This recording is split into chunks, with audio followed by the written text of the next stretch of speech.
Bom, então, boa tarde a todos. Eu queria primeiro agradecer o interesse pelo curso. Eu fiquei um pouquinho surpreso, porque apesar de serem muitas vagas, né, eram 70, o curso teve 250 inscritos, e eu não imaginava que teria tanta gente interessada. Então, eu vou aqui compartilhar minha tela, que eu fiz uma apresentaçãozinha para o nosso curso.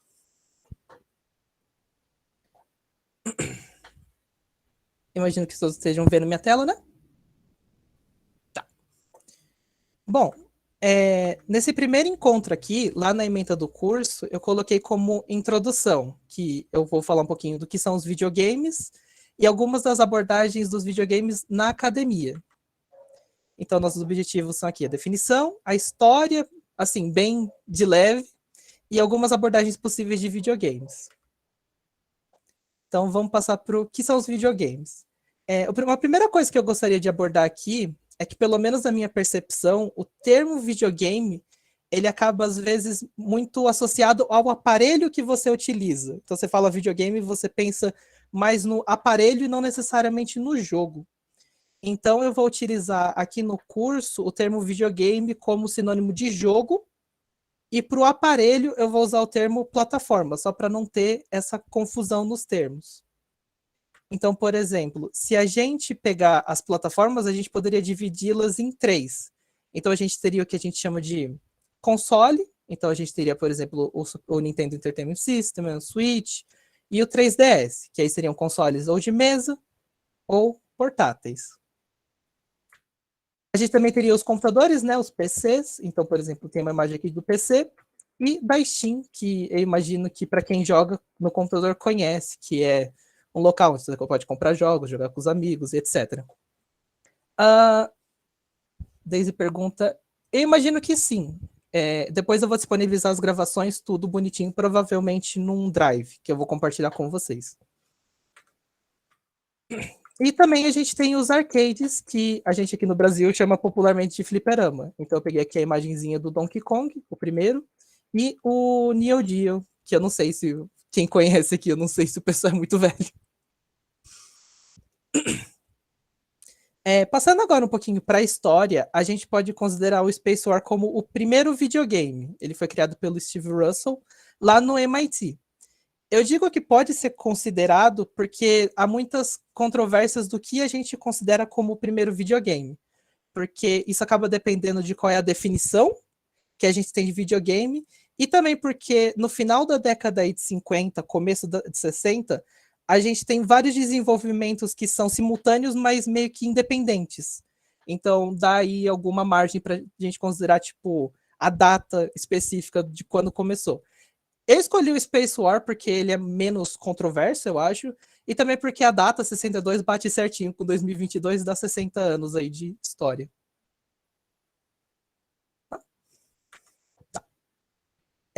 Aqui eu vou trabalhar um pouquinho as definições que a gente pode entender como formais do que são videogames.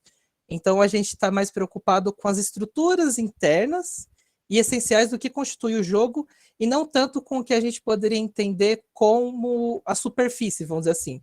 Então a construção visual, textual, sonora, etc. Pelo menos no primeiro momento.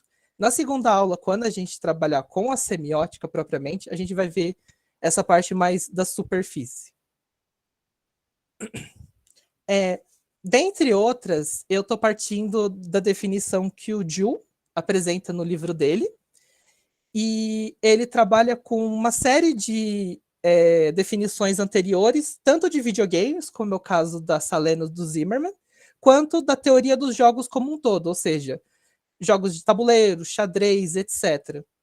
Não dá para trabalhar todas aqui, porque demandaria muito tempo, né?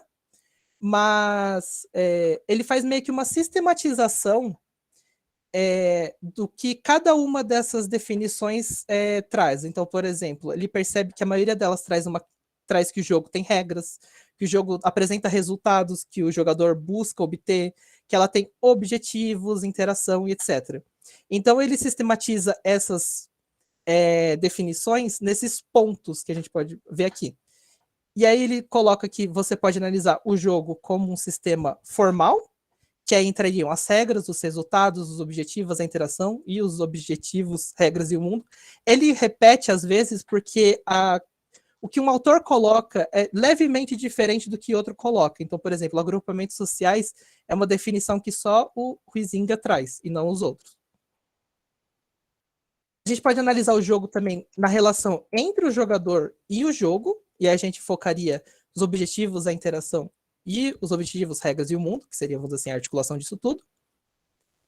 E também a gente pode ver o jogo pelo jogo em relação ao restante do mundo, que aí seriam essas partes, por exemplo, separado do quê? Do resto da realidade, ou seja, o jogo ele construiria uma realidade, vamos dizer assim, à parte, em que as consequências que tem no jogo, elas não afetariam necessariamente o mundo real. Então, por exemplo, quando você joga um jogo de xadrez, a priori, você ganhar ou perder não tem nenhum reflexo na sua vida. Agora, dependendo do contexto, se você está numa competição, isso muda. Mas isso não é uma coisa que está inserida no jogo. Isso é uma camada que a gente insere posteriormente. Então, se a gente colocasse isso tudo, ele apresenta mais ou menos assim no livro. Ele coloca embaixo da onde ele está tirando cada uma das partes. Ficaria, tipo, vamos dizer assim, não daria para enxergar se eu colocasse da forma que ele apresenta no livro. Então, eu estou apresentando de uma maneira um pouquinho mais simplificada. Então, ele parte dessas categorias que ele pega nesses autores aqui para propor o que ele entende como um modelo clássico do que seria um jogo. E aí ele propõe 6 características. Ele fala: um jogo é um sistema baseado em regras, com um resultado quantificável e variável, no qual há diferentes resultados são desenhados de diferentes valores. O jogador exerce esforço para influenciar o resultado. O jogador se sente emocionalmente conectado ao resultado. E as consequências da atividade são negociáveis. Então ele cria um sistema aí com 6 características baseada dessas daqui. Tem esse esqueminha aqui que tá no Understanding Video Games, que os autores fazem, para mostrar o que ele está entendendo, vamos dizer assim, 3 camadas. Ele entende que existem coisas que não são jogos, tem coisas que seriam, vamos dizer assim, estão ali na meiuca, podem ou não ser jogos, e tem coisas que são propriamente jogos. Então, por exemplo, o que ele coloca como não jogo seria o storytelling, a contação de história, porque o resultado ele é fixo, porque ele depende do que a pessoa está contando, a pessoa escolhe. Não tem esforço do jogador, porque é só o narrador narrando, você não tem nenhum input aí. E não há nenhum, vamos dizer assim, você não se prende emocionalmente com os resultados. É meio estranho pensar assim, porque a gente pode ficar preso, mas não há nenhum...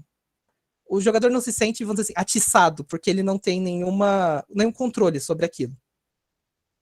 Nos casos que seriam, vamos dizer assim, pode ou não ser, a gente tem, por exemplo, o que ele chama de pen and paper role-playing, que talvez seja mais conhecido hoje em dia como RPG de mesa, né? Que as regras elas são muito flexíveis. Então, por exemplo, se você jogar o dado e o resultado, vamos assim, não for favorável, você ainda tem algum tipo de... Como posso falar? Você ainda tem um pouco de, tipo, flexibilidade de, vamos dizer assim, mudar esse resultado negativo para algo positivo. O que você, por exemplo, não poderia num jogo. Se você joga o cavalo, usa o cavalo, por exemplo, no xadrez, você não pode retornar a sua jogada. A depender do contexto, tá? Se você jogando com uma criança, você vai deixar ela voltar. E aqui estariam os jogos propriamente com as 6 características que ele coloca. E se a gente colocar naquele esquema que ele considera o jogo como sistema formal, o jogador e o jogo o resto do mundo, a gente consegue parear onde que cada uma dessas definições formais entra dentro desse contexto.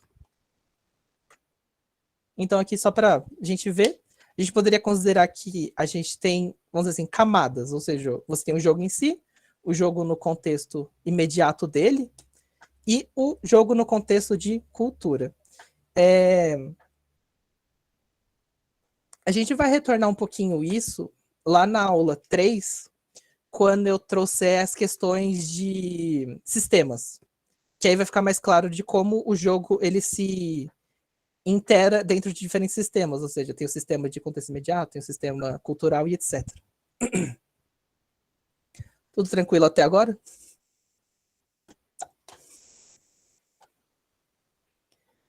Então, por exemplo, se a gente pegar um exemplo aqui, por exemplo, como o Tartarugas Ninjas. Ele é um jogo beat'em up, como vocês estão vendo aí no gifzinho. Então, por exemplo, o jogo tem regras. Uma das regras é que, por exemplo, se o jogador tiver com 0 de vida, ele morre. Ele perde uma vida. O jogo também tem resultados variáveis, porque o jogador pode ou não vencer. Ou seja, ele chega no final, zero, aparece os créditos, ou ele chega no game over. Você tem a questão da valorização dos resultados, por quê?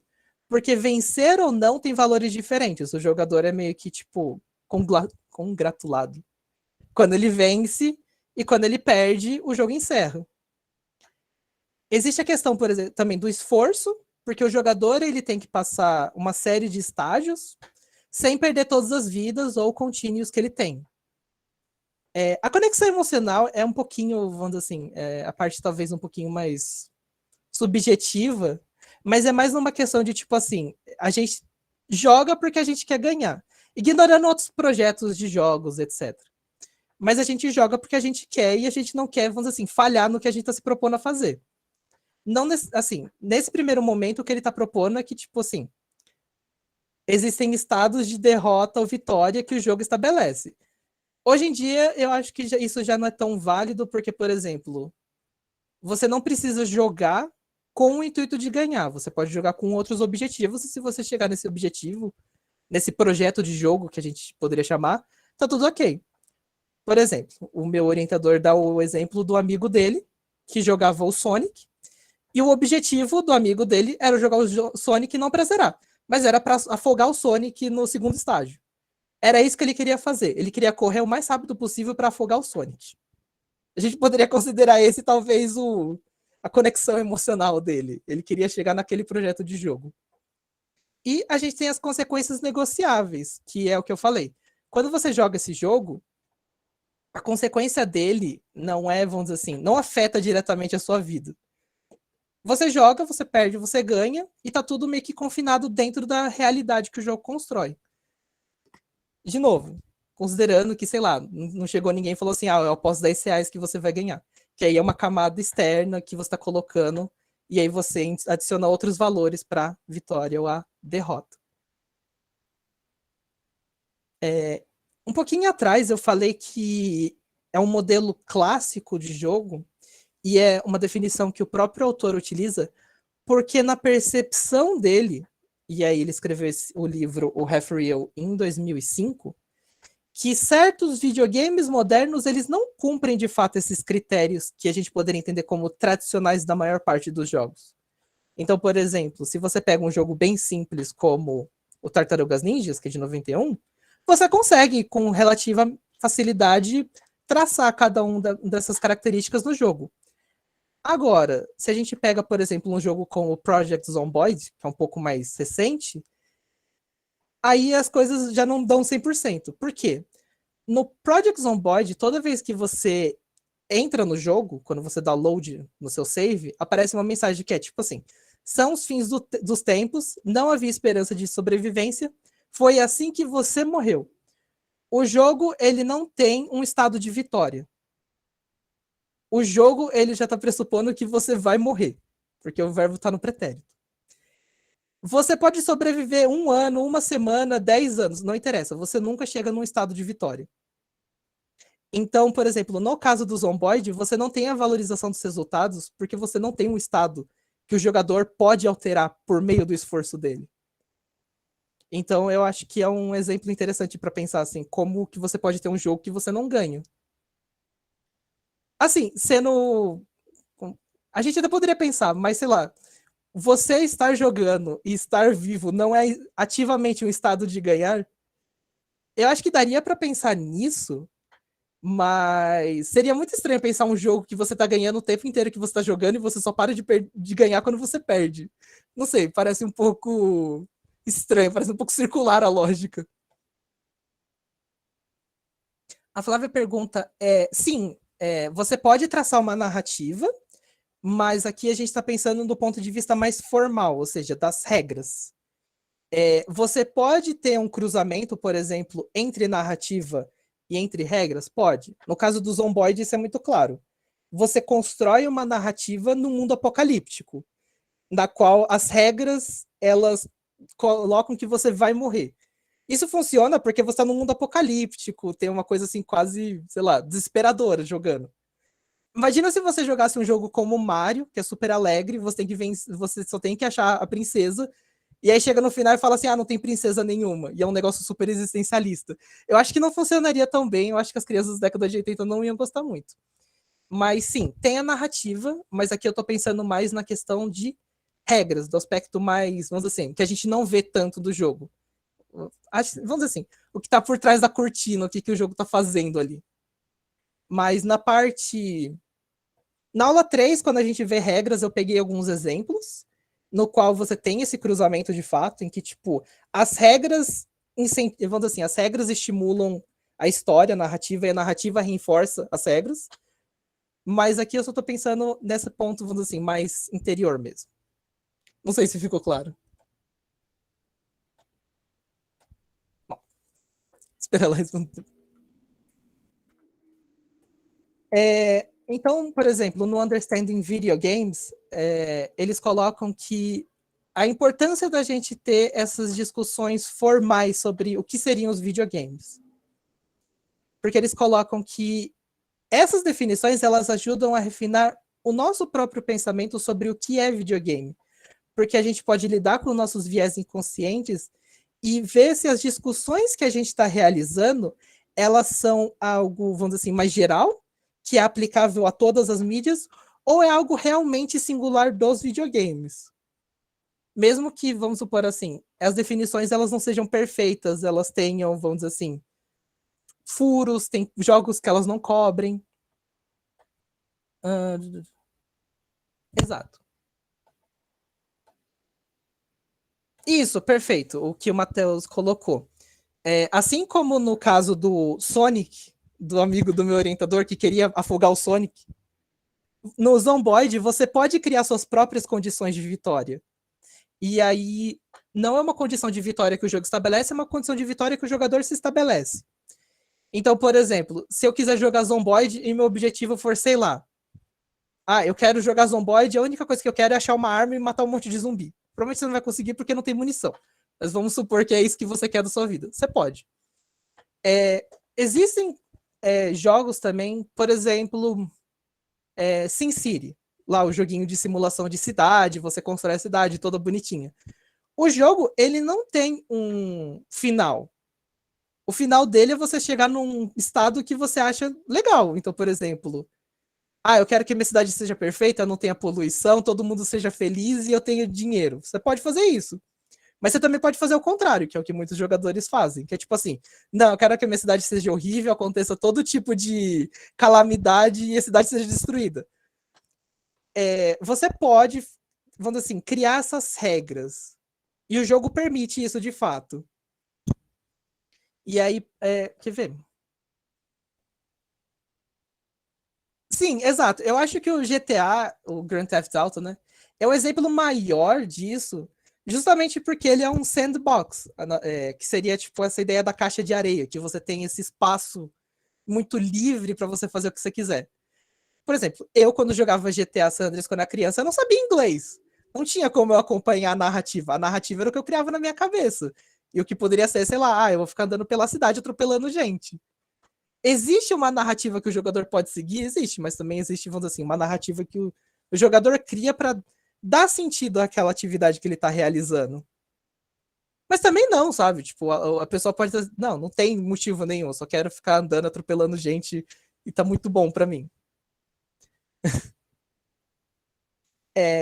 Para além das definições formais, a gente tem o que a gente poderia entender como definições pragmáticas, que elas não se voltam tanto para as discussões filosóficas de entender o que é constitutivo do videogame. Ótimo. Acho que eu tinha visto isso daqui, mas eu não cheguei a ler. Vou salvar. As definições pragmáticas, elas se voltam, vamos dizer assim, mais efetivamente para ação, para entender como que o jogo funciona de fato. Ou seja, ela é mais voltada menos para discussão e mais quero criar um videogame, o que eu tenho que saber? Um desses modelos é o modelo MDA, que é o Mechanics, Dynamics e Aesthetics. Eu deixei em inglês porque se a gente traduzir para o português não funciona, porque ficaria mecânicas, dinâmicas e estética. A gente não tem estéticas. Ele foi desenvolvido numa série de workshops e afins lá em 2004, e os autores eles propõem 3 dimensões do que comporia o videogame. Então você teria as mecânicas, que seriam as regras e o código do jogo. Então são os elementos que constroem o mundo, mas eles não são percebidos durante o ato de jogar. Ou seja, você não vê todo o código que está estruturando o jogo, você só vê o que está na interface. Então quando você joga, sei lá, o GTA, e você dá um tiro na pessoa e a pessoa morre, tem uma série de códigos estabelecendo que, olha, o tiro consegue acertar esse determinado referente, então a pessoa, mas não consegue acertar, sei lá, uma parede. Esse tiro vai dar um tanto de dano, enfim, etc, etc. Nas dinâmicas, eles colocam que é a maneira que o jogo é efetivamente jogado baseado nas mecânicas. E aí a gente poderia entrar em toda essa discussão de tipo, o jogo ele permite mais ou menos a liberdade do jogador. Essa liberdade ela está codificada ou não dentro das mecânicas. Por quê? No caso do GTA, essa liberdade ela está dentro do que o jogo prevê. O jogo prevê que você pode atropelar pessoas, o jogo prevê que você pode matar pedestre e etc. Gente, que horrível falar isso, mas tudo bem. Agora, quando você pega um jogo como Mario, e aí você fala assim, eu quero jogar Mario e eu só quero pegar o Yoshi e tacar o Yoshi no buraco. O jogo te deixa fazer isso, mas eu sinto que não é tão previsto assim. Eu sinto que não era, vamos assim, da vontade dos criadores que você ficasse matando Yoshi. Então eu diria que tem aí uma diferença nas dinâmicas entre coisas que são previstas e não previstas. E aí tem a estética que cobriria as respostas emocionais favoráveis evocadas no jogador enquanto ele interage com o jogo. Assim, é muito subjetivo e genérico, mas eles sabiam que era muito subjetivo e genérico essas categorias. Porque, por exemplo, para estética, eles colocam que pode ser um jogo de sensação, um jogo de fantasia, de narrativa e etc e tal. No fundo, se você for longe, você consegue aplicar isso aqui para qualquer coisa. Sendo muito sincero. Mas, assim, como os próprios criadores admitem que é simples, assim, não é tanto uma falha. É só o sistema funcionando porque ele foi criado, que é para dar uma noção básica do que seria, vamos dizer assim, as principais respostas emotivas que o jogador poderia dar e pensar. Tá, quando eu construo um jogo, por exemplo, de terror, eu quero causar, por exemplo, uma sensação de pânico no jogador. Mas se eu criar um jogo de terror que é muito difícil, o jogador vai começar a ficar bravo com o jogo, porque ele não consegue passar. E aí você vai estar criando outra sensação nele. É que nem, por exemplo, vamos criar um jogo de terror, só que a dificuldade é do Dark Souls. O cara não vai chegar nas partes que dá medo. Então é uma questão de, tipo, balancear e entender o que você está querendo promover naquele texto. Então, por exemplo, se a gente pegar o Mega Man X, que é outro jogo bem antiguinho, a gente poderia analisar, por exemplo, elementos de fantasia, porque o jogo cria um fazer acreditar, ou seja, ele cria um mundo em que você tem robôs e que esses robôs têm inteligência suficiente para querer dominar o mundo e matar todos os humanos. A gente aceita isso narrativamente. Aliás, narrativamente não, na fantasia. Mas a narrativa também tem. Você tem os personagens, tem o Zero, você tem o X, você tem o Sigma. Você consegue conceber ali uma série de personagens realizando uma série de ações num determinado cenário e etc. Sim, eu vou disponibilizar a gravação também. E o jogo também como desafio, ou seja, vocês veem aí no GIF que tem uma série de coisas que o jogador tem que transpor. Não é, por exemplo, uma linha reta que você corre, você tem que pular, você tem que desviar dos inimigos e etc. Sobre as definições pragmáticas, o que os autores do Understanding Video Game trazem é que elas são ferramentas úteis para compreender e discutir como os videogames funcionam. Esse é um problema que eu tenho, que é, por exemplo, de ver as discussões dos videogames e os termos que as pessoas utilizam, elas utilizam meio que gratuitamente, assim, isso aqui é uma mecânica, isso aqui é uma regra. E aí você entende, mas você sabe que não tem nenhum tipo de, vamos dizer assim, não tá bem consolidado aquilo. A gente se entende, mas não tá super inteligível. Até por isso que é útil essas definições mais pragmáticas. Mas, apesar do simplismo dessa definição, ela, por exemplo, deixa partes de fora, que é, por exemplo, como a experiência do jogo se encaixaria dentro desse sistema. Eles não trabalham com isso. Ou então, por exemplo, quando eles colocam que alude ao prazer provocado, a estética, né, de sensação, que alude ao prazer provocado pela dimensão audiovisual, o MD ignora o lado expressivo dos videogames, dos jogos, que a gente poderia entender, por exemplo, como o jogo constrói uma narrativa. Aqui a gente está trabalhando com, vamos assim, sensações genéricas. Mas será que, por exemplo, alguém não pode jogar Mega Man X e ficar com medo? Tipo, ai, apareceu um bicho gigante, eu tô com medo. Pode, se você for uma. Tipo, se a pessoa não estiver acostumada a jogar, se for uma criança. Então, tipo, o sistema deles, eles não consideram, vamos dizer assim, essas muitas possibilidades que os jogos podem evocar. Mas também é, tipo, uma coisa meio, como falo? É um pouco injusto, talvez, os autores esperarem isso, porque eu acho que não tem como catalogar todas as experiências possíveis e imagináveis que um jogo pode causar numa pessoa. Tá, eu falei que eu ia falar o que são videogames e no final das contas a gente não viu que para entender o que é um videogame depende muito de muitas coisas. Isso que eu nem trouxe todas as definições que, por exemplo, os autores discutem. Mas pensar nessas definições e nas, vamos dizer assim, nas fraquezas que elas trazem é interessante para entender por que, que o videogame é um tópico tão difícil de abordar. Porque eu não sei, eu não entendo muito de cinema, mas eu acho que se você tiver que explicar para uma pessoa o que é cinema, eu acho que você conseguiria dar uma definição que cobre boa parte dos filmes de maneira relativamente satisfatória. Mas se você tentar dar uma definição de videogame, eu acho que a pessoa começa a achar coisas que não encaixam. Eu não coloquei nos slides, mas eu acho, pelo menos para mim, né? O exemplo mais difícil de categorizar é uma visual novel. Para quem não conhece a visual novel, a gente poderia dizer como romance visual, é literalmente um jogo em que você lê e pode fazer escolhas, mas tem jogos que não tem escolhas. Então, tipo, é um jogo que você literalmente lê um texto, pode ter imagem, pode não ter. É para mim um exemplo mais difícil de tipo, isso é um jogo ou isso é literatura visual ou isso é literatura interativa? Enfim, é um exemplo extremamente complicado para entender dentro do que a gente considera como jogo. Ou até, por exemplo, tem um jogo na Steam. Eu tô chamando jogo assim, mas talvez vocês possam discordar. Que ele se chama PC Builder Simulator, que seria tipo simulador de construção de computador.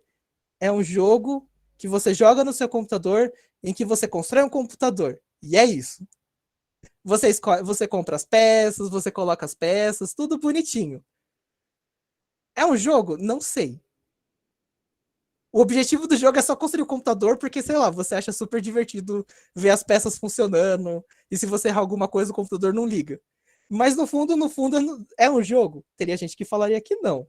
Eu, eu não sei, é isso. Eu sou um pouquinho mais honesto, não sei. Passando um pouquinho pra. Exato. Por exemplo, se você pega um jogo como a Jéssica falou, do Euro Truck Simulator, é um jogo que simula que você joga, que você pilota um caminhão. Só que diferente do GTA, o jogo ele te incentiva a seguir as regras. Você para no sinal vermelho, você não bate o caminhão nas pessoas.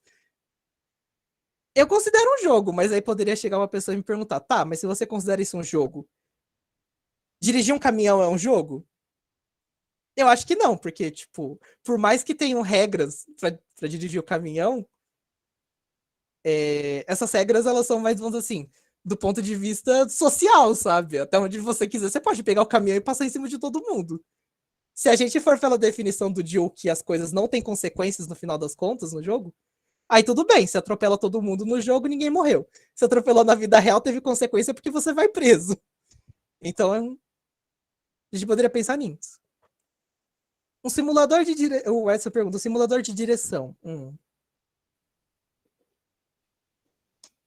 Eu acho que sim. Se a gente considerar, tipo, essa definição, sabe? Você tá jogando. Olha, tá jogando. Os verbos não ajudam muito também. Você joga o jogo. Mas você tá jogando, existe uma regra, uma série de regras, existem coisas que você pode ou não fazer. Você sente prazer jogando aquilo. Exato, o Twitter é um jogo. Não sei, a gente poderia dizer que a plataforma. Nem sei se daria para falar que o Twitter, por exemplo, é uma plataforma gamificada. Eu diria que as pessoas gamificam o Twitter. Porque elas querem ganhar likes, elas querem. Eu nem sei, eu não uso o Twitter. É like mesmo o Twitter? É os coraçãozinhos lá, não sei. Sou muito velho já pra isso. Brincadeira.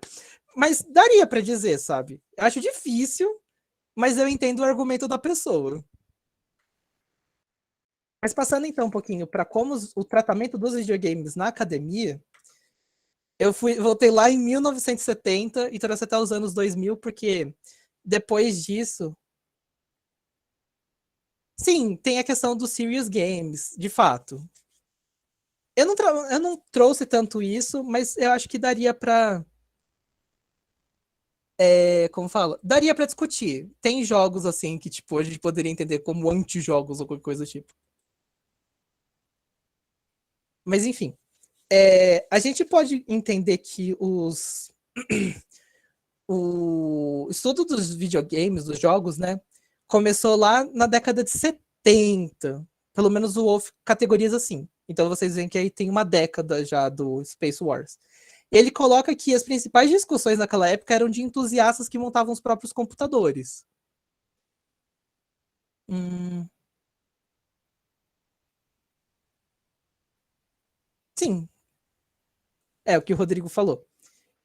Então, por exemplo, para deixar um pouquinho mais próximo da gente, o que estava na década de 70, é interessante pensar que, por exemplo, em 74 saiu a primeira edição do Dungeons and Dragons, que foi vamos dizer assim, foi uma fonte de inspiração para diversos jogos, em especial os RPGs. E também em 77 a gente tem o Apple II, então tipo, a gente já começa a perceber que na década de 70 já tinha alguma coisa assim, mesmo que incipiente, não era tudo, sei lá, gente lascando pedra e tal. Alguns joguinhos da década de 70, então, por exemplo, a gente tem o Pong, o Breakout, Space Invaders, que eu usei, né, para fazer o tema do slide, e o Asteroids. Aqui só um gifzinho. Eu não sei, tem gente que é novo bastante para não lembrar desse tipo de jogo. Porque, na verdade, eu coloquei os GIFs porque o meu orientador ficou. Mas se não tiver gente que conheça, eu não sei, eu espero que todo mundo conheça ainda esse tipo de joguinho.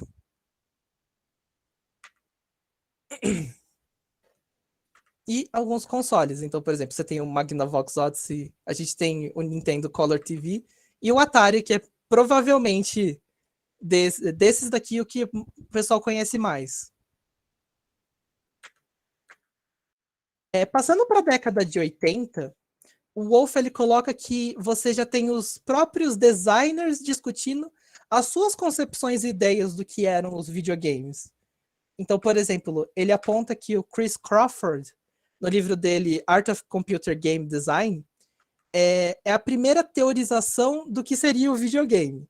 Claro, pensando aí que era o videogame da década de 80 e tal. Mas já é um passo importante de compreender como essa mídia funciona. Alguns joguinhos da década de 80, então a gente tem o Pac-Man, a gente tem o Donkey Kong, o primeiro, onde não tinha o Mario ainda, era o Jumpman. A gente tem o Castlevania, o primeiro, e o Zelda. Eu fui pegando, assim, os jogos meio que quase aleatoriamente, porque eu peguei os que eu achei eu imaginei que o pessoal conheceria. Se eu pegar alguma coisa muito estranha, acho que ninguém ia reconhecer.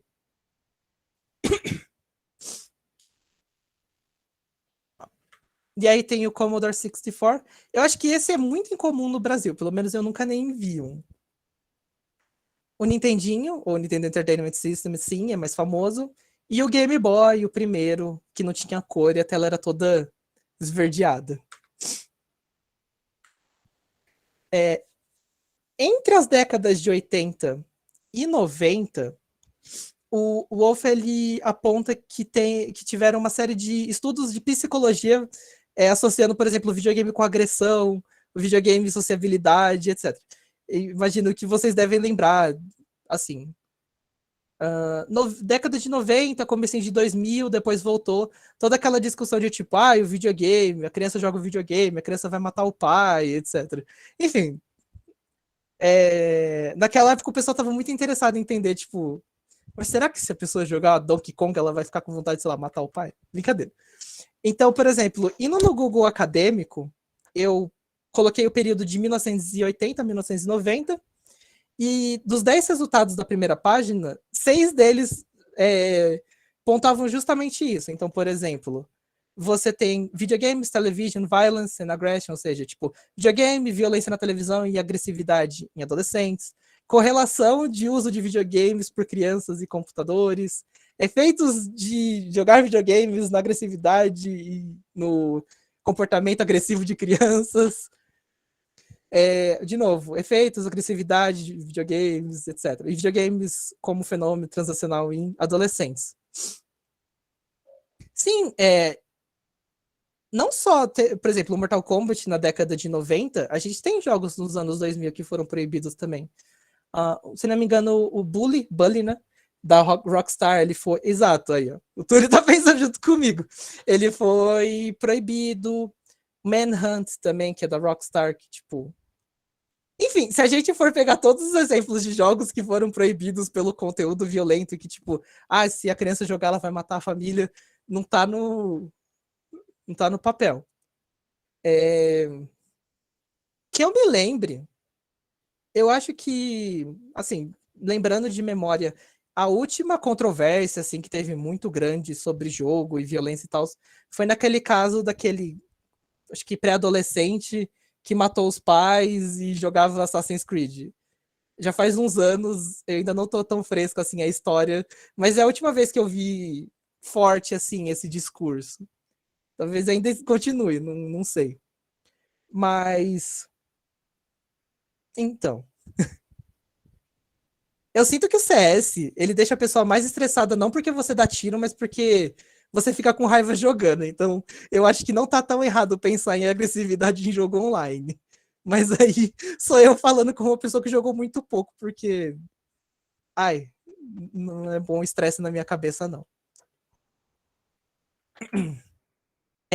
Aí passando no final da década de 90 para o início dos anos 2000, a gente tem o videogame analisado em relação às mídias que a gente pode entender como tradicionais. Cinema, literatura, música e a ficção interativa, que seria o hipertexto.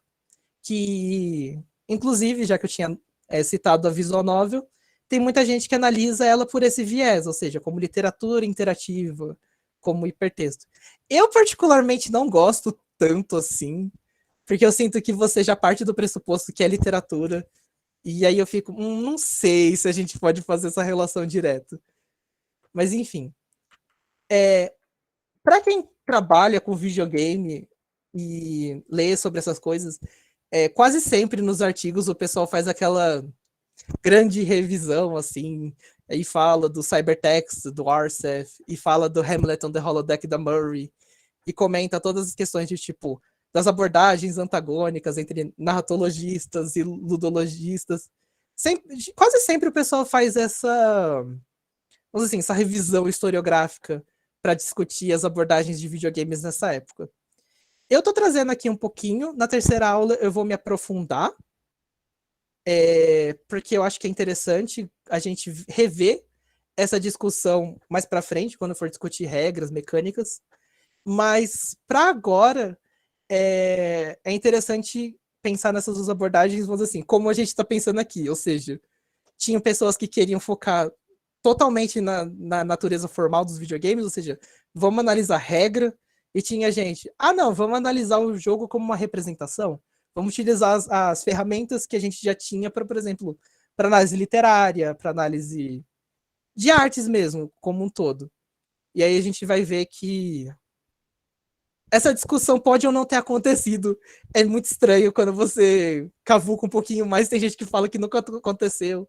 Tem gente que é mais polêmico que fala que aconteceu sim. Mas o importante é que hoje em dia todo mundo deu as pazes.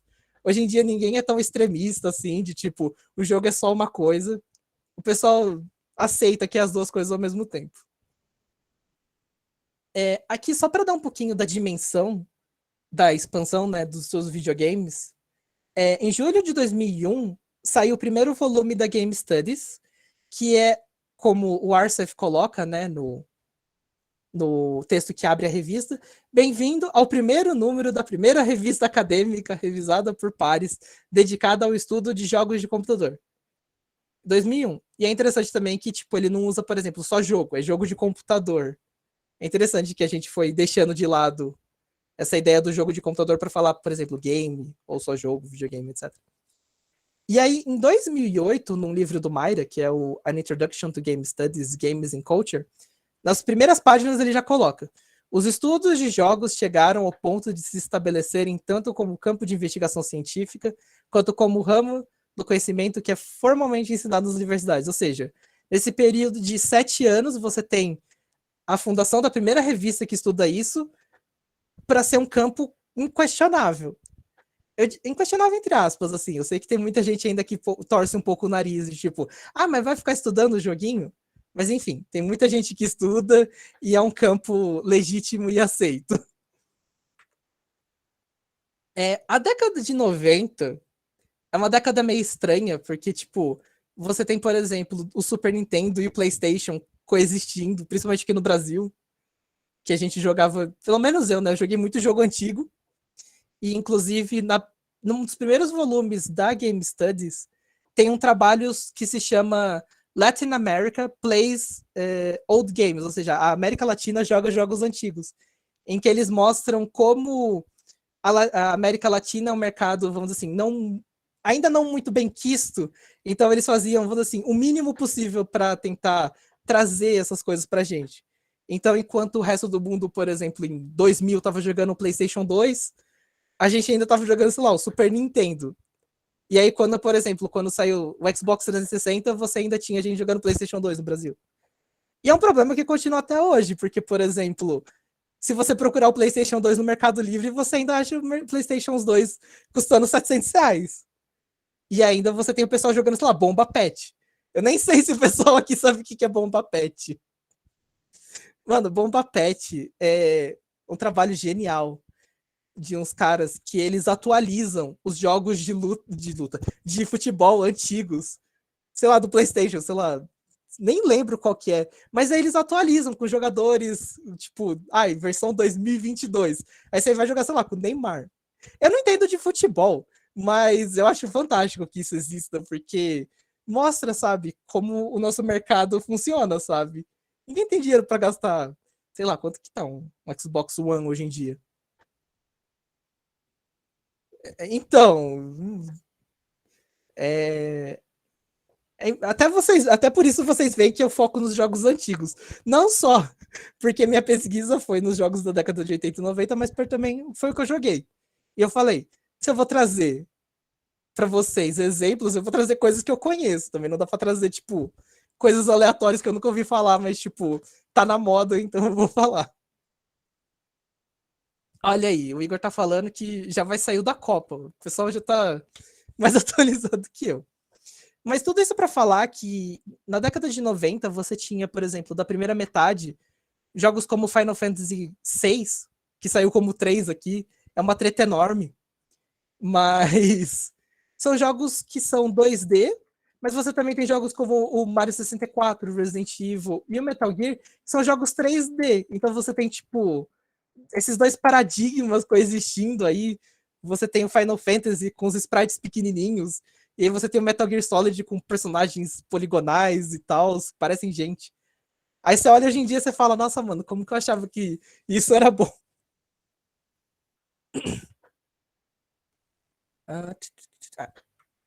Aqui eu acho que, tipo, é o que o pessoal conhece geralmente. A gente tem o Mega Drive, que nos Estados Unidos é como o Sega Genesis.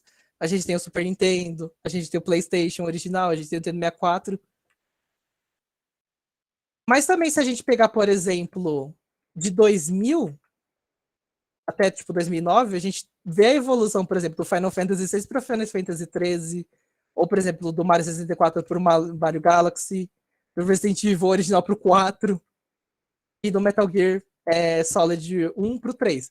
Vocês veem que o Final Fantasy estava muito animado em fazer jogo, então, tipo, Todos eles são tipo 3, 4, e os caras estavam no 13. Vontade de fazer dinheiro. Então, por exemplo, sai aqueles gráficos super, tipo, sai os gráficos de sprites, né? Entram os polígonos. E aí é interessante que, por exemplo, hoje em dia você já tem o inverso, você tem jogos que estão querendo voltar com o estilo retrô, então você joga, sei lá, Cave Story, você joga. Eu tô esquecendo o nome do outro que eu queria falar. Não é o Hollow Knight, é o de plataforma Celeste. Eu acho legal que Celeste eu acho que é tão conhecido que é só falar. Aquele jogo lá que é com gráfico de sprite que as pessoas sabem.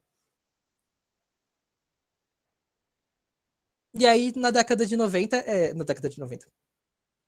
Na década de 2000, a gente tem, por exemplo, no comecinho, a gente tem o PlayStation 2, o Nintendo GameCube, o Xbox original.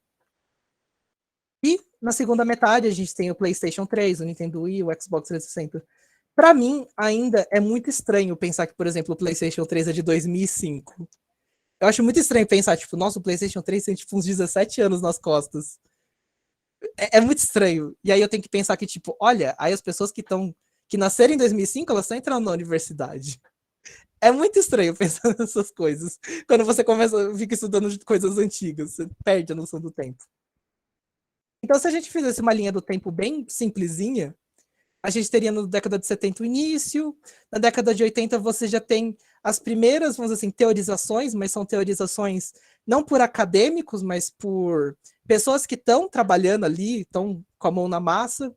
Na década de 90 você já tem esse interesse da academia pelos videogames, ou seja, vamos analisar os impactos do videogame fora dele e depois vamos analisar o videogame em si.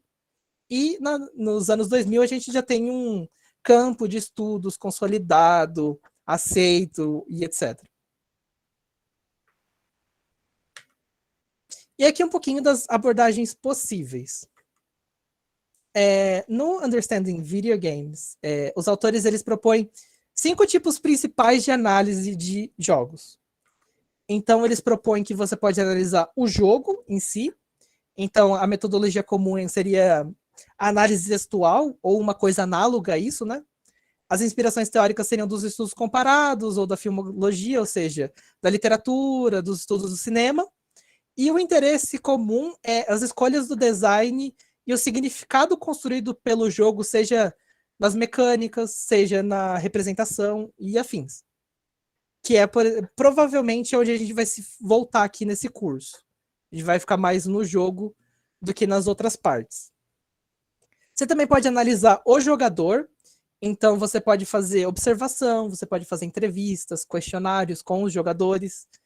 As inspirações teóricas seriam a sociologia, a etnografia, os estudos culturais. E aí o interesse é entender qual é o uso que o videogame tem numa determinada comunidade, ou como, vamos dizer assim, se constrói uma comunidade de jogadores, quais são os pressupostos que eles têm, qual é a linguagem que eles têm. Por exemplo, se você vê pessoas, por exemplo, jogadores profissionais de Street Fighter, eles têm todo um léxico que você precisa entender para fazer parte daquilo. Se o cara fala, por exemplo, hitbox, ele fala mix-ups, ele fala, tipo, seja o que for, e você não está inserido naquela cultura, você não vai entender o léxico ali. A gente pode expandir ainda mais e analisar a cultura. Então, também é por entrevistas e análise textual.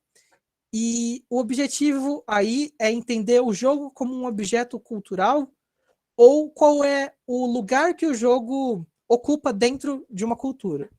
Então, por exemplo, se você analisar, sei lá, o impacto do lançamento do Mario, qual é o que eu conheço que trabalha com ontologia dos videogames? Olha, você tem pessoas que trabalham na investigação filosófica. O Ju mesmo, que eu apresentei, ele trabalha. Você também tem, por exemplo, o Sicart, Miguel Sicart, que é um dos textos que eu coloquei, porque ele faz uma proposição do que seriam as mecânicas. Que me vem de cabeça, assim, seriam eles mais, assim.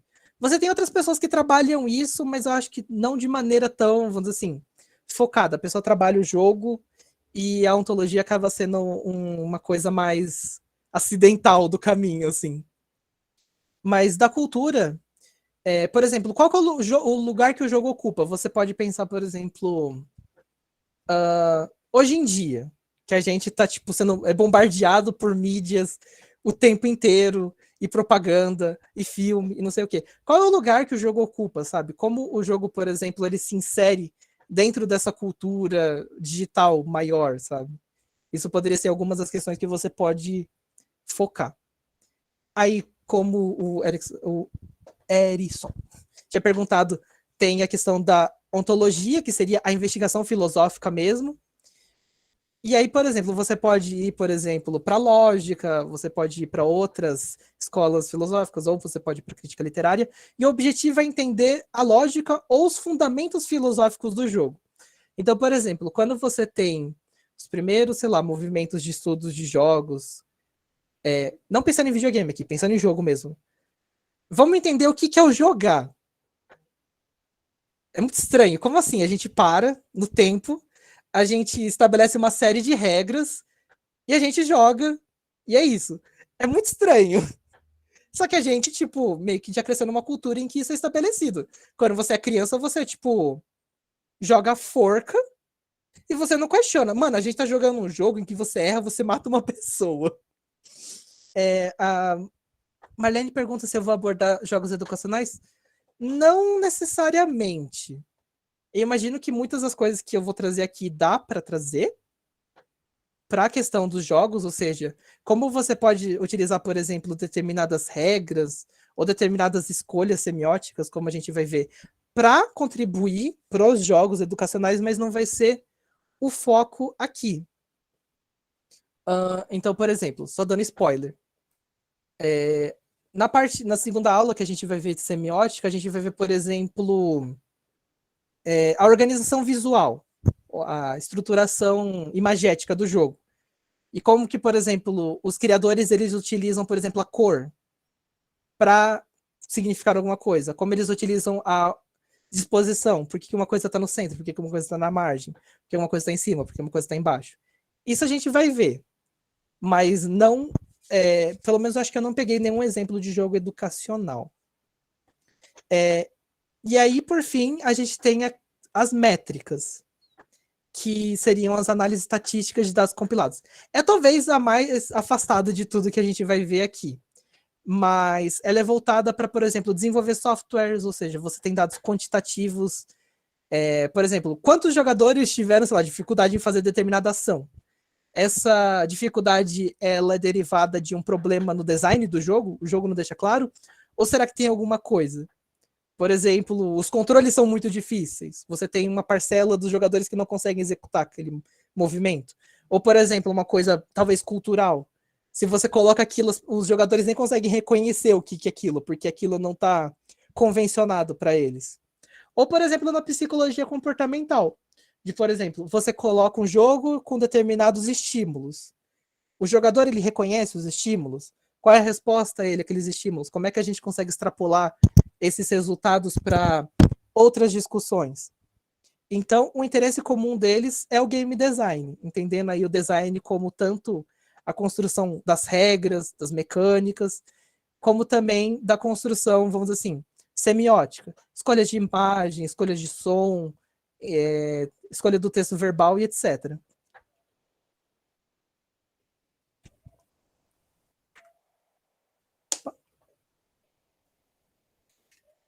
Aí eu peguei alguns exemplos, assim, para ficar um pouquinho mais claro de cada uma dessas abordagens. Então, por exemplo, pensando na abordagem do jogo, ou seja, vamos olhar o jogo em si e discutir, por exemplo, questões de design, ou, por exemplo, questões discursivas, etc. Eu peguei um texto do Pérez Latorre, que se chama Videogames, Dystopian Neoliberalism, The Case of Bioshock Infinite, ou seja, videogames, distopia e neoliberalismo. O caso de Bioshock Infinite. Ou seja, ele está analisando esse jogo, que é o Bioshock Infinite, e propondo que as mecânicas do jogo constroem ou reproduzem um discurso ou uma lógica neoliberal. Eu não concordo 100% com a proposta dele, mas eu acho interessante trazer. Então, essa poderia ser um exemplo de análise de jogo. Você também pode analisar o jogador. Eu peguei esse texto de Paula, que traduzido seria explorando a gramática dos jogos, um relato sociossemiótico das práticas de fazer jogos, né? Tipo, desenhar, enfim. Design não tem uma tradução tão boa para o português. Mas o ponto é, ele está analisando as práticas sociossemióticas que esses criadores têm. Ou seja, você não está analisando o jogo em si, você está analisando o jogo e a produção dele como um meio por meio do qual esse grupo social interage.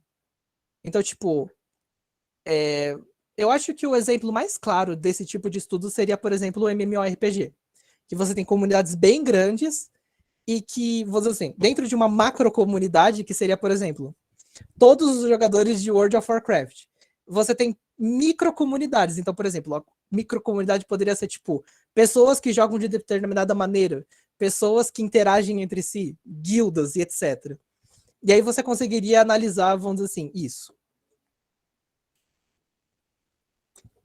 Só que se você for, vamos dizer assim, para essa abordagem, você poderia analisar a questão, por exemplo, de cultura, que é o mais afastado ainda do jogo, e você está analisando, por exemplo, como o jogo interage com padrões culturais mais vastos. No caso aqui, no texto da Pulos, a questão é uma análise. Eu já falar análise crítico-discursiva. É um trabalho que utiliza a análise crítica do discurso para analisar questões LGBTQIA+, no World of Warcraft. Ou seja, você não está tão preocupado com o jogo, mas com as práticas que os jogadores realizam dentro do jogo e como essas práticas e discursos eles reproduzem determinados estereótipos, determinadas ideologias e etc. Então vocês veem que o jogo ele tipo sai do primeiro plano e vai para meio que o plano de fundo assim das suas discussões. Aí tem a questão da ontologia, que é entender os fundamentos filosóficos dos jogos. Então, por exemplo, a gente pode buscar entender qual é a relação entre regras, ficção e jogador. Igual a gente estava conversando no começo, determinados jogos podem criar determinadas lógicas do jogador. Vamos supor, eu não estou falando que, tipo, é uma leitura que eu concordo, tá? Mas só dar um exemplo. Vamos supor que a gente pense assim, o Tetris é um jogo que foi criado na antiga União Soviética. E é um jogo em que. Eu tô pensando no Tetris por causa da capa do livro. E é um jogo em que, se você acumula as pecinhas chegam no final da tela, você perde. Isso significa que o Tetris é uma crítica ao capitalismo, porque você só perde quando você faz uma acumulação, sabe? Tipo, eu não sei, eu não concordo com essa leitura, tá? Mas eu tô falando que, tipo, é uma leitura que você poderia fazer com base no contexto do jogo e com base nas mecânicas? Poderia. Eu acho meio forçação de barra. Mas é mais entender, tipo assim, como o jogo pode produzir significados e como esses significados estão codificados nas regras e nas mecânicas. Outro exemplo, no Street Fighter 2, que é um caso engraçado porque ninguém jogou Street Fighter 1, então todo mundo considera que o Street Fighter começou no 2. Uma das personagens é a Chun-Li, que é uma mulher. O criador, ele queria que a Chun-Li tivesse menos vida que todo mundo. Ou seja, ela ia apanhar menos que todo mundo. Isso é uma escolha formal. Olha, a Chun-Li tem menos vida. Mas por que será que a única personagem feminina é a que tem que apanhar menos para ser nocauteada? Será que não tem, vamos dizer assim, um determinado discurso embutido nessa escolha que considera que a mulher é a mais fraca? É uma forma que você poderia analisar, sabe? Como que esses vieses eles são embutidos nessas práticas. Outro exemplo. Geralmente, quando você joga um RPG, ou que seja, quase sempre vai ser o cara, o homem, vai ser o cara que vai para cima com a espada, com o machado, seja lá que seja. E a mulher vai ser a menina que vai ser a maga, que vai ser a menina que cura ele. Ela nunca é a pessoa que vai para cima e ele que ajuda. Por que será que, vamos dizer assim, tem essa escolha? Que o trabalho braçal, assim, a violência, é do campo do masculino e da mulher não. Então, dá para analisar, tipo, por meio, vamos dizer assim, dessas coisas. Aí você pode fazer uma análise discursiva, tentando entender, vamos dizer assim, quais são essas ideologias, estereótipos, discursos com os quais o jogo ele tá assim, debatendo, dialogando, mas talvez não seja nem algo que que o criador tem em mente, porque é algo naturalizado. Outro exemplo, mas aí não é de jogo, mas eu não sei se vocês viram que tem um sitezinho, eu me esqueci o nome, mas que você coloca determinados inputs, umas palavras, e ele desenha a imagem para você. E, tipo, ele faz 9 quadrinhos assim. E vamos supor, eu escrevo lá, tipo, Mario jogando poker com Sonic. E ele tenta da melhor forma possível entender o que eu tô falando e me dá uma imagem. Inclusive, depois. Isso é o Dali Mini. E aí, tipo, a gente pode pensar, mas aí é uma inteligência artificial que tá construindo essas imagens com base em determinadas imagens. Mas quais são as imagens que foram colocadas no banco de dados dele, sabe? Quais são os dados que foram fornecidos para ele? Porque isso influencia. Ou seja, mesmo que a criação seja, vamos dizer assim, neutra, o processo até chegar nisso não é. Inclusive, aí é um caso meio polêmico. Tinha um site que era o Dungeon AI, AI de Artificial Intelligence. Era um jogo que você meio que jogava um faz de conta com a máquina. Então você escrevia, sei lá, é que eu tô olhando pro Erison agora. Erison, o paladino, chegou na cidade e quis comprar um cavalo. E você escreve isso lá. E aí ele vai continuando a história para você da melhor forma possível. Só que ao mesmo tempo que você estava escrevendo, esses dados que você estava escrevendo eram inputs que ele estava absorvendo. Ou seja, ele estava construindo com base em outros inputs e recebendo inputs seus. Eu não me lembro, porque já faz um tempinho, aí acho que mais de um ano, houve um problema enorme que tinham pessoas usando o negócio para, tipo, representar fantasias não muito agradáveis, colocando em termos muito brandos. E aí o que acontece? Esses dados, eles estavam indo para a computação do sistema. E aí, por exemplo, você podia estar jogando muito bem lá seu joguinho de faz de conta e aparece alguma coisa extremamente péssima, assim. Aí você fica, gente, o que está acontecendo? E aí deu toda uma... Enfim, deu uma treta enorme. Mas é só para dizer, assim, que, tipo, por mais que a gente tente discutir o jogo como regra, o jogo como sistema formal, o jogo da forma mais, vamos dizer assim, objetiva possível, todas as escolhas que a gente faz, a gente, tipo, parte de um contexto histórico, a gente parte de um contexto social, etc e tal. Sei lá, por que que no xadrez é o rei? Porque a gente tem uma imagem que o rei é uma figura importante. A gente pode até discutir por que são as peças brancas que vão primeiro e etc. Isso já é outra coisa, eu acho que nem entra nas questões que são pertinentes. Mas pensar nessas coisas eu acho interessante. E a gente vai ver um pouquinho disso nas próximas aulas. Aí tem as métricas que são o mais complicadinho. Eu só achei esse exemplo assim que eu acho que caberia, que é métricas de gameplay em jogos, em game user research, ou seja, em pesquisas com usuários. E ele coloca examples from the trenches, ou seja, exemplos assim das trincheiras, ou seja, é ir lá e coletar os dados na onde está acontecendo. E aí é tipo, como a gente coleta esses dados quantitativos e reverte no processo de construção de jogos, como eu disse. Então, por exemplo, uma empresa X produziu um jogo. E aí ela pode fazer, tipo, formulários, questionários, enquetes, ou ir nos fóruns mesmo e ver o que as pessoas estão gostando no jogo, o que as pessoas não estão gostando, o que as pessoas não estão entendendo. E esses dados são revertidos para a produção do próprio jogo. Também daria para entrar, eu acho, aquelas pesquisas de, por exemplo, quais são os jogos mais vendidos? Quais são as tendências no momento? Porque isso influencia nas escolhas. Então, por exemplo, no finalzinho, assim, acho que no finalzinho da vida do Xbox 360, assim, sei lá, 2011, não. 2011, 2012, quase todo jogo tinha que ser, sei lá, um RPG. Tinha que ter level up, tinha que você ter um mapa enorme para você explorar para pegar um monte de coisa que não fazia nada. Porque todo jogo queria ser, sei lá, GTA V. Então, por exemplo, num jogo como Assassin's Creed, você tinha um mapa enorme que você tinha que pegar um monte de bugiganga que você nem sabia, às vezes, por que servia, mas era só pelo ato de coletar, porque, tipo, algumas métricas falavam, olha, o pessoal gosta de jogo enorme, o pessoal quer, tipo, jogar esse jogo por 60 horas. E aí o pessoal aplicava isso do jeito mais fuleiro possível, sabe? Joga um mapa gigantesco aí com qualquer coisa, que o pessoal se vira depois.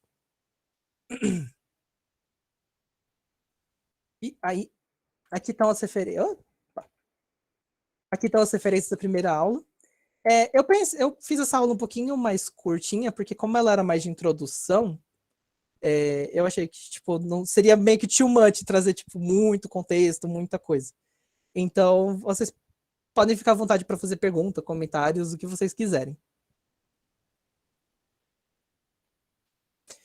O Rafael pergunta, posição política de gamers. Eu já ouvi falar de alguns estudos, de, por exemplo, eu imagino que você está perguntando isso porque tem uma correlação bem grande de, por exemplo, gamers, alt-right, Gamergate, todas essas movimentações.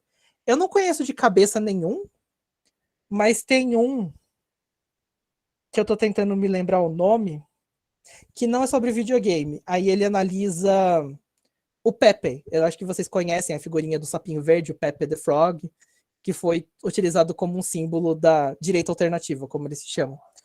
E aí você tem esse processo de pegar essa figura, contextualizar ela como um símbolo de ódio, e aí você também tem o processo contrário do criador do Pepe tentar inverter isso, ou seja, tipo, tentar reverter a imagem do Pepe para uma coisa positiva.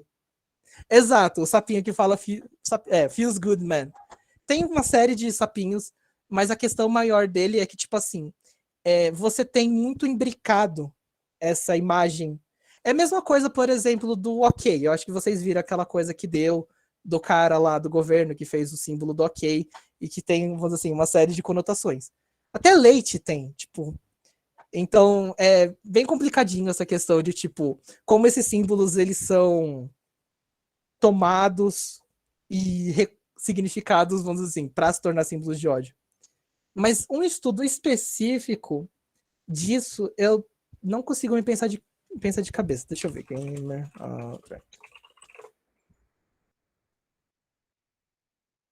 Por exemplo, quando a gente joga no Google Acadêmico, aparece, por exemplo, um artigo que se chama Ghostbusters is for Boys, Understanding Geek Masculinity Role and Outright. Ou seja, tipo, os caça-fantasmas são para meninos, entendendo a masculinidade dentro do universo masculino e o papel disso na direita alternativa.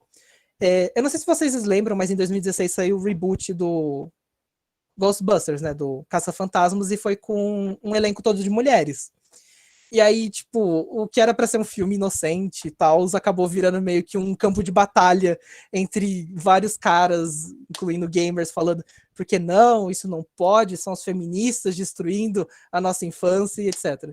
Então, para quem tiver curiosidade e estômago, é um campo fértil, assim, estudar a cultura, assim, e tal. Eu, particularmente, não tenho paciência, então eu admito muito francamente, assim, que não é para mim. Mas, assim, só para colocar o que eu comentei, é esse artigo aí. Eu acho que se eu colocar a busca no Google, deve sair os mesmos artigos que saem para mim. Então, por exemplo, o segundo é um livro que se chama Make America Meme Again, The Rhetoric of the Alt-Right, entendendo, tipo, como existem esses processos retóricos que eles realizam. Deixa eu ver, que tinha outras quando...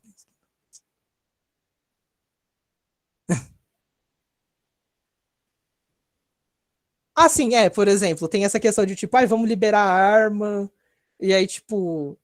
Sendo muito sincero, a maior parte das pessoas que querem liberação de armas, elas não sabem como usar uma arma de fato. Eu também não sei. Mas eu também não fico falando que eu quero liberar arma. Mas a grande questão é que, tipo, eu não tô fazendo, tipo, aquela, vamos dizer assim, uma apologia, ou falando assim, não, realmente o jogo deixa as pessoas violentas. Mas eu acho que tem uma correlação real, que é, tipo, quanto mais realistas essas apresentações ficam, mais normalizadas determinadas práticas ou imagens são. Então, por exemplo, se você coloca uma arma super realista, que o cara fala, nossa, isso é muito real, deve ser assim. Aí o cara acha que pegar um fuzil é assim, sabe? Você aperta lá o R2 e dá tiro, mas não é bem assim. Aqui, um artigo chamado Gamergate, Cultura dos Jogos Digitais e Identidade Masculina. Sim, tem. É que esse movimento todo, tipo, ele não começou, mas, vamos dizer assim, o pico dele eu diria que foi em 2016, justamente com a eleição do Trump. Então você tinha, vamos dizer assim, uma legitimação institucional, sabe, desse discurso. De tipo, um meme e tal, zoeira, ai, as feministas, vamos zoar mesmo, que não pode lacrar e etc. Enfim, a gente viu isso em 2017, 2018 no Brasil. Não tem nem como falar que tá longe da gente. Sim, por exemplo, o que o Rodrigo coloca. Tem um texto muito interessante, mas aí é de semiótica, que é uma análise da música em jogos de celular voltados para meninas. E ele mostra como a música e as escolhas sonoras do jogo são diferentes. A mesma empresa, fazendo um jogo para menina, ele, por exemplo, usa sons delicados. E, por exemplo, tipo, sons delicados, eu digo assim, são bem agudos, ou, por exemplo, sons de violino, sons, tipo, instrumentos mais melódicos. E quando é pro menino, não. Meninas são sons mais graves, é bateria e tal.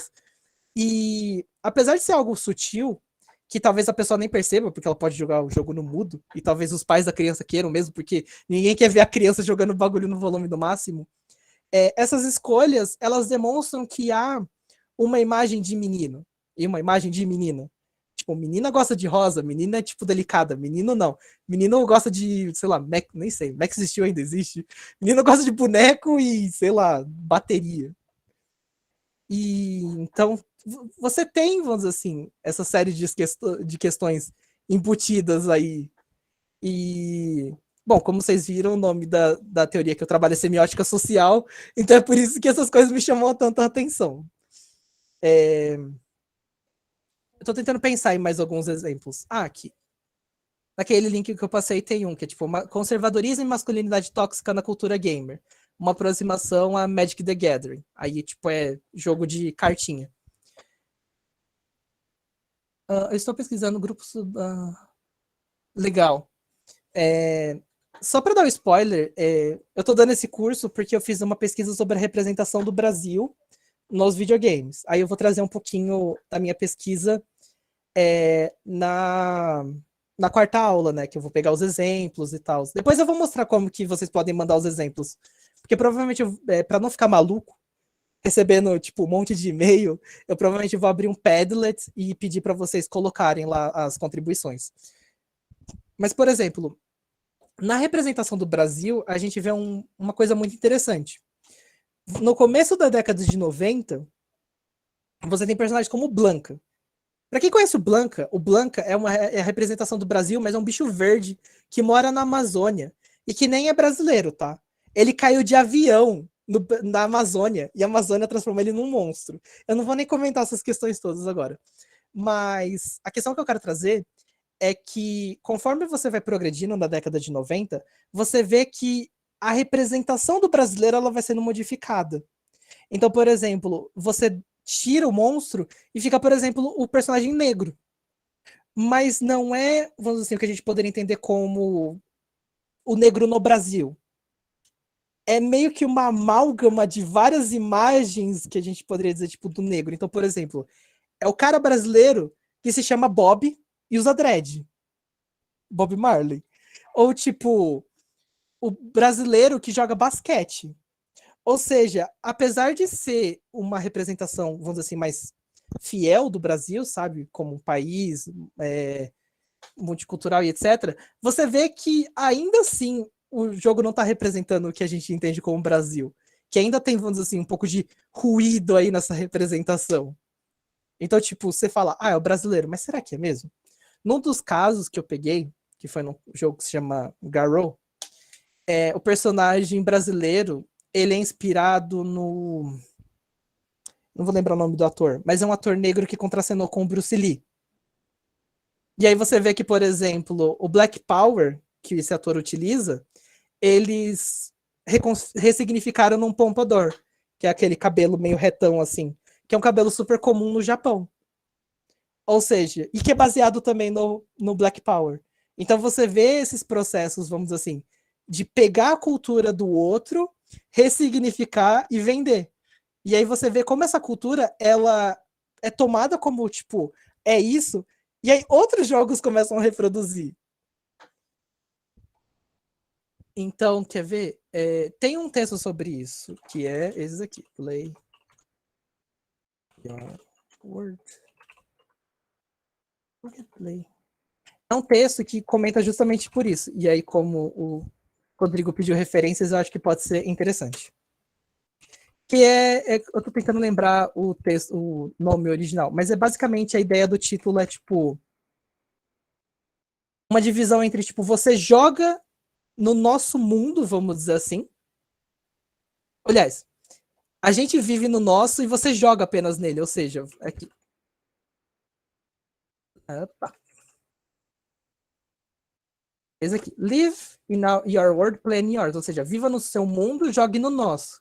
E é tipo raça, videogames e o consumo do outro. E aí ele mostra. É um texto mais antigo, tá?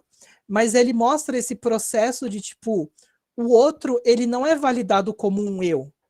O outro, ele só serve para ser consumido e descartado. Outro exemplo que tem é o do Resident Evil 5.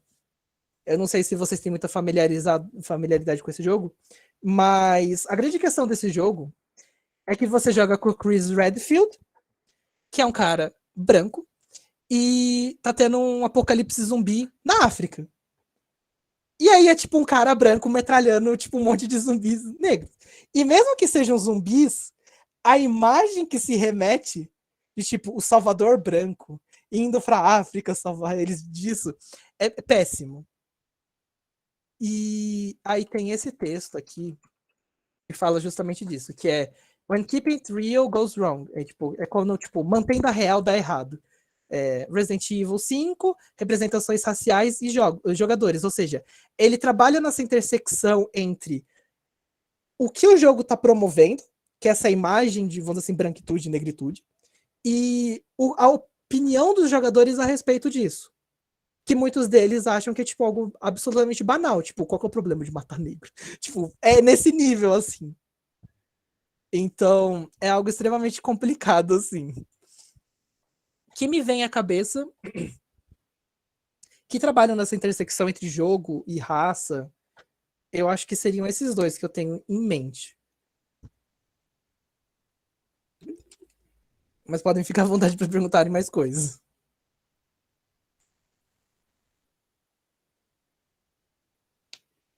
Deixa eu ver se tem mais alguma coisa.